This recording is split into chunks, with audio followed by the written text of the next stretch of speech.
सब जगह जाएंगे, डोरे धागे करवाएंगे, पीर फकीरों के वहां जाएंगे, मुल्ले मौलवियों के वहां जाएंगे, सब जगह जाएंगे, आराम से ले लेंगे, प्रसादी भी खा लेंगे, मान्यता भी कर लेंगे। शिरडी के साईं बाबा को बहुत लोग मानते हो, जिनके इतिहास को 100 साल अभी पूरे हुए ईस्वी सन 2018 में। ईस्वी सन 1918 में इन्होंने शिरडी में समाधि ली थी, ऐसा कहा जाता है। 100 साल इनकी समाधि को पूरे हुए। कई लोग इनको भगवान मानते हैं, कई लोग इनको चमत्कारिक देव मानते हैं, कई लोग इनको महापुरुष मानते हैं, वहां जाते हैं और मत्था टेकते हैं। जरा सुनिए ये कौन थे। मेरा दावा है, हिंदू हो या जैन हो, जो इनको मानते हैं, उन 100 में से 99 लोगों को भी ये पता नहीं है कि ये कौन थे। 99 लोगों को भी ये पता नहीं है कि ये कौन थे, कौन है, इन्हें क्यों लाया गया, ये 99 को पता नहीं। बेवकूफी की पराकाष्ठा देखो, जब पता नहीं और मानते हैं, पता नहीं और स्वीकार करते हैं, पता नहीं और पूछते हैं। बहरुद्दीन पिंडारी नाम का एक व्यक्ति था, ये अफगान से यहां आया था, ये पिंडारी जाति का था। ये मैं तब की बात कर रहा हूं जब औरंगजेब का खात्मा हो चुका था और मुगल साम्राज्य समाप्ति की ओर आगे बढ़ रहा था। धीरे धीरे मराठाओं ने अपना वर्चस्व जमा लिया था और वे हिंदू साम्राज्य की स्थापना के लिए बहुत मजबूती के साथ में आगे बढ़ चले थे। भारत के अंदर, भारतवर्ष के अंदर, अखंड हिंदुस्तान में जोरदार हिंदुत्व साम्राज्य का, हिंदू साम्राज्य का विस्तार होने जा रहा था। ये मैं तब की बात करता हूं। ये पिंडारी लोग लुटेरे हुआ करते थे। ये पूरी अफगान की जाति लूटने फाटने के लिए यहां पर आई थी। मुगलों के काल के अंदर इसने अच्छी खासी मात्रा में जगह जगह लूटपाट की थी। हिंदुओं को टारगेट बनाना, उन्हें लूटना, उनके पैसों को छीनना, उनकी बहन बेटियों को छेड़ना और पसंद आ जाए तो उनकी बहन बेटियों को उठा लेना, ऐसे इनके कर्तव्य हुआ करते थे। 1838 में इस बहरुद्दीन का माफ कीजिएगा, 1838 में इस बहरुद्दीन का जन्म हुआ और यह आगे बढ़ा। उसके बाद में एक फिल्म आई, वो हिंदी फिल्म थी। उस फिल्म को जगह जगह पर दिखाया गया षड्यंत्र के आधार पर। फिल्म में यह बताया गया, औरंगजेब के मरने के बाद पहली बार जब बोलने वाली फिल्में आई, पहली बार जब फिल्म आगे बढ़ी, वो ब्लैक एंड व्हाइट मूवी, जब फिल्मों का जमाना आया, तब यह बताया गया कि ये बहरुद्दीन पिंडारी तो बहुत अच्छा आदमी, बहुत अच्छा आदमी, और ये पिंडारी जाति के लोग तो देशभक्त हैं, देशद्रोही नहीं, ऐसा बताया गया। बावजूद इसके इस बहरुद्दीन ने जगह जगह डकैतियां करना, लूटना फाटना जारी रखा। बड़ी मात्रा में लोगों को तहस नहस करता रहा। इसने अपनी जिंदगी में कई सारी हिंदू महिलाओं के, कन्याओं के बलात्कार किए, कितना ही सारा नुकसान पहुंचाया। अंततः जब धीरे धीरे मराठा साम्राज्यों के सामने, उधर झांसी की रानी, झांसी के अंदर लक्ष्मीबाई लोहा ले रही थी, उस वक्त अंग्रेजों का आगमन हुआ। अंग्रेजों को यह बहरुद्दीन बहुत नागवार गुजरा। इन्होंने जैसे तैसे करके इस बहरुद्दीन को भगाने के लिए, पकड़ने के लिए खूब कोशिशें की। यह बहरुद्दीन बेस बदल करके भागता हुआ अहमदनगर आया, जिसे नगर कहा जाता है, महाराष्ट्र का बहुत बड़ा एक शहर है। अहमदनगर आया और सुनिए, इतिहास ये कहता है कि यह बहरुद्दीन पिंडारी अहमदनगर के अंदर एक वेश्या के घर रहा। उस वेश्या को अपना बना करके उसने वहीं पर अपना आशियाना बना लिया वेश्या के साथ। आगे जाकर उसने शादी की या नहीं की, इसका कोई सबूत नहीं। वेश्या के साथ रहते रहते 2 संतानों का जन्म हुआ। एक था लड़का जिसका नाम रखा गया चांद मियां। बहरुद्दीन ने अपने बेटे का नाम रखा चांद मियां। थोड़ा बड़ा हो जाने के बाद में बिना पढ़ाए लिखाए इस चांद मियां को अपनी डकैतियों में जासूसी के तौर पर बहरुद्दीन पिंडारी ने उपयोग करना प्रारंभ किया। जगह जगह ये चांद मियां, छोटा सा बालक, एक चद्दर लेकर के भिखारी के तौर पर फटे पुराने कपड़े पहन करके अलग अलग जगह पर बैठता, बाजारों में बैठता, आए गए माल की वगैरह बातमियां लेता, किसके घर में क्या आ रहा है जा रहा है ऐसी कोशिश करता, और समय समय पर कभी दिन में, 2 दिन में, 5 दिन में, 10 दिन में अपने पिताजी को, बहरुद्दीन को समाचार पहुंचाता कि आज इस घर में इतना माल आ रहा है या यहां इतना सामान आया है। और इस प्रकार डकैतियों का मामला आगे बढ़ता कि यहां कोई सुरक्षा के प्रबंध नहीं होते हैं, कोई पहरेदार नहीं होते हैं, ये चीज चलती रहती। अंततः परेशान होकर शंकाओं के आधार पर अंग्रेजों ने बहरुद्दीन को तो भगाया, आगे जाकर वो अफगान चला गया, उसकी मौत भी हो गई। चांद मियां, उसका बेटा, छिप छिप करके रहने लगा, बड़ा होता गया। एक दिन अंग्रेजों ने उसे पकड़ा, जेल की सलाखाओं के पीछे डाला। 8 साल तक ये चांद मियां जेल में रहा, अंततः यह छूटा। मराठा ताकत के साथ में अंग्रेजों का मुकाबला कर रहे थे। झांसी की रानी भी किसी भी हालत में अंग्रेजों को घुसने नहीं दे रही थी। अंग्रेजों को लोकल गुंडे चाहिए थे इन लोगों के सामने लड़ने और इनको परेशान करने के लिए। चांद मियां ने पैसे लेकर के झांसी की रानी के खिलाफ में अंग्रेजों के पक्ष में गुंडों को इकट्ठा करने और लड़वाने और मगजमारी करने के लिए तैयारी दिखाई। अंग्रेजों ने अच्छे खासे मोटे पैसे चांद मियां को दिए। ये चांद मियां महाराष्ट्र से ठेठ झांसी गया। अंततः अंग्रेजों के हाथों झांसी की रानी लक्ष्मीबाई को मरवाने में इस चांद मियां की भी भूमिका रही। उसके मरने के बाद इन अंग्रेजों ने उस चांद मियां को नवाजा। कालांतर के अंदर एक नया नुस्खा अपनाने के लिए वो चांद मियां झांसी से आकर के शिरडी पहुंचा। वहां सुलेमानी मुसलमानों के साथ में उसकी पहचान हुई। मूल अफगानी पिंडारी जाति का ये चांद मियां बहरुद्दीन का बेटा वहां जाने के बाद में सुलेमानों के साथ में परिचय में आकर के सुलेमानों के लिए काम करने लगा। मुसलमानों की ये सुलेमानी जाति षड्यंत्र पूर्वक हिंदुओं और मुसलमानों के बीच के भेद मिटाने और धीरे धीरे इस्लाम का भीतर से प्रसार प्रचार करने का कामकाज संभालती थी। ये स्लो पॉइजन देकर के धीरे धीरे लोगों को मुसलमान बनने के लिए अलग अलग तौर तरीकों से कब्रों पर ले जाने या फिर अलग अलग दरगाहों पर ले जाने, उन्हें बदलने, उन्हें चमत्कार दिखाने के तौर पर परिवर्तित करने का काम करती थी। उनको ये चांद मियां मिल गया। वहां इसके लिए एक मस्जिद बनाई गई। मस्जिद का नाम हिंदू रखा गया, इस्लाम की मस्जिद नहीं रखी गई। लोगों को भ्रमित करने के लिए मस्जिद का नाम इस्लाम नहीं रखा गया, मस्जिद का नाम हिंदू के तौर पर रखा गया। इस इंसान ने अपनी जिंदगी में कभी कुछ काम किया हो, कोई साधना की हो, कोई धर्म चलाया हो, कोई धर्म ग्रंथ लिखा हो, कोई बहुत बड़ा व्यापक काम किया हो, ऐसा एक भी उल्लेख आज तक भारतीय इतिहास में नहीं है। सुनिएगा, यही चांद मियां सुलेमानों के परिचय में रहने के बाद धर्म परिवर्तन करवाने, चमत्कारों के आधार पर लोगों को भरमाने के लिए साई बाबा बनाए गए। इसी चांद मियां का नाम आगे हुआ साई।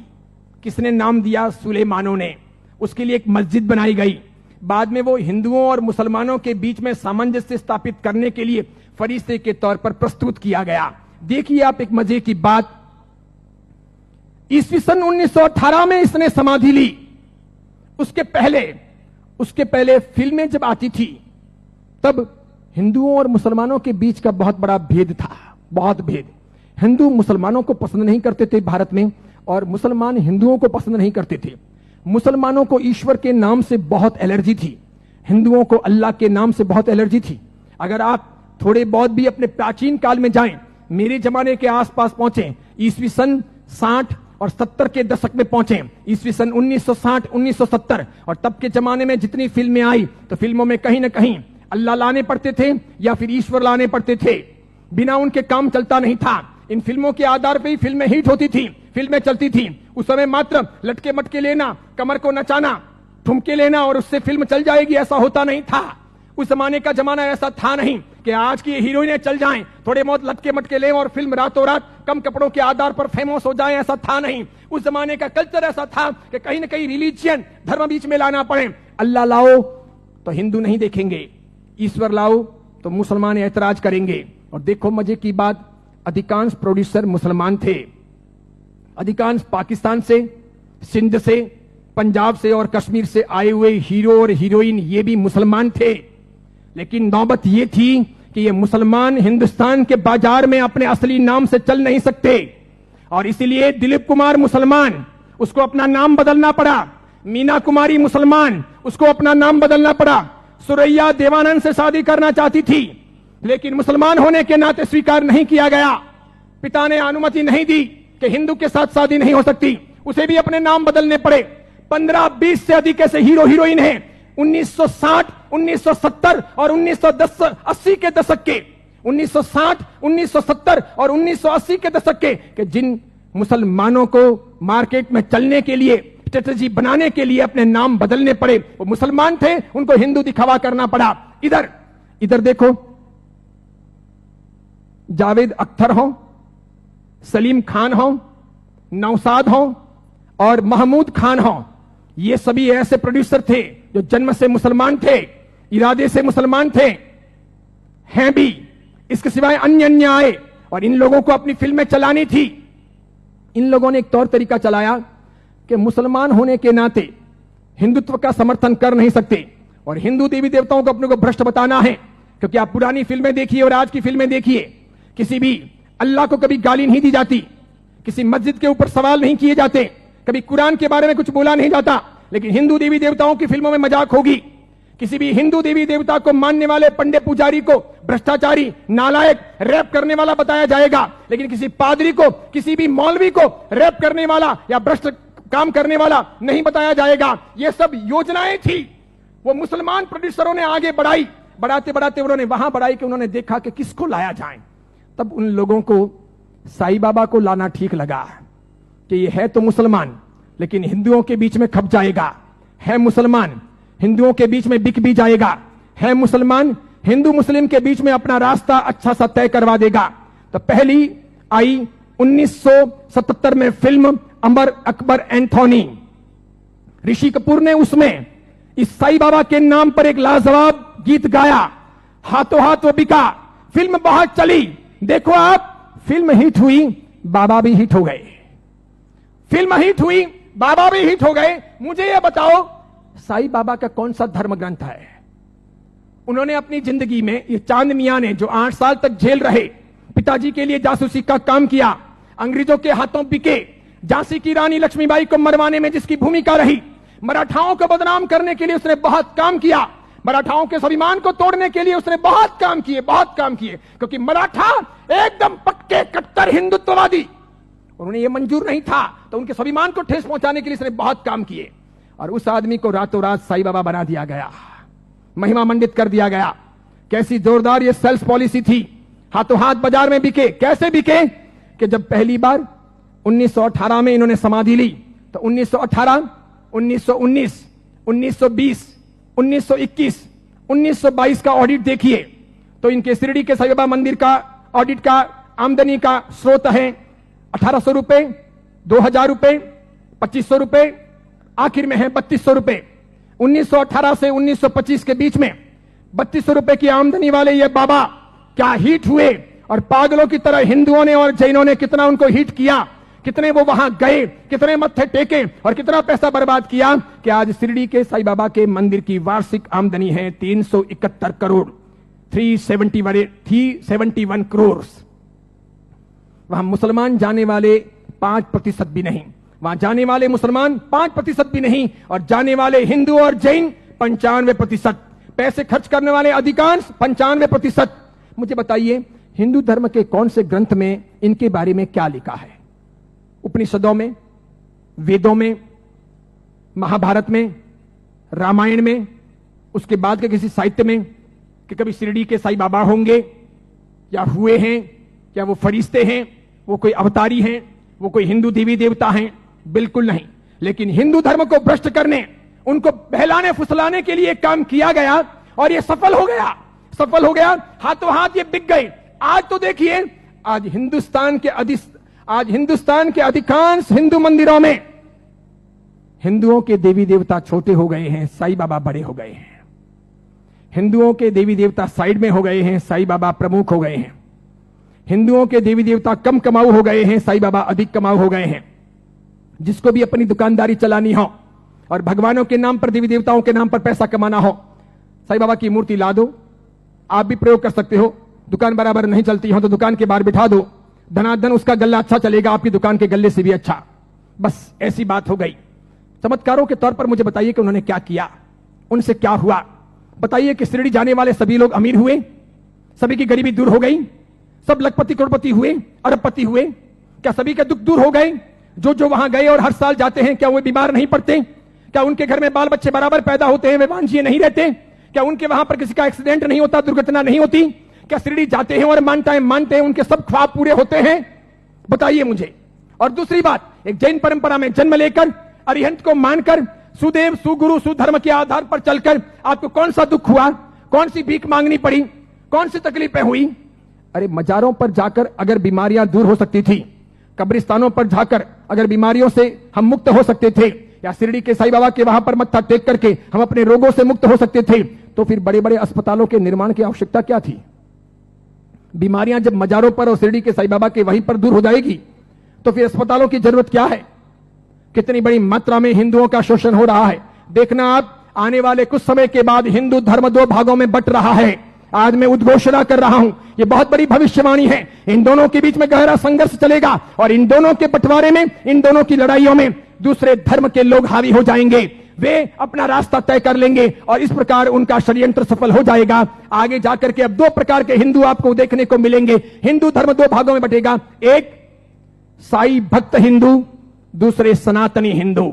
दो प्रकार के हिंदू आपको देखने को मिलेंगे। एक वे जो साईं बाबा को मानते हैं, दूसरे वे जो साईं बाबा को नहीं मानते हैं। कई सारे हिंदू पंडित पुजारी हैं, कई सारे हिंदू संत महात्मा हैं, उनको भी अक्ल नहीं है। वे भी शिरडी के साईं बाबा के वहां पर जाते हैं और उनको मानते हैं और उनके मंदिर बनाते हैं और उनकी पूजा करते हैं। उनको पता नहीं कि राम का इतिहास है, कृष्ण का इतिहास है, बजरंग बली का इतिहास है, महाभारत का इतिहास है, रामायण का इतिहास है, देवी देवताओं का इतिहास है। इनका कोई इतिहास नहीं। ये हिंदू नहीं, ये साधक नहीं। जैन साधु साध्वी भी शिरडी जाते हैं तो यदा कदा दर्शन करने के लिए वहां चले जाते हैं और कर्म फोड़ के चले आते हैं। कितने बेशर्म होते हैं ऐसे जैन साधु साध्वी। क्यों उन्होंने पंच महाव्रत लिए हैं? क्यों उन्होंने सफेद कपड़े पहने हैं?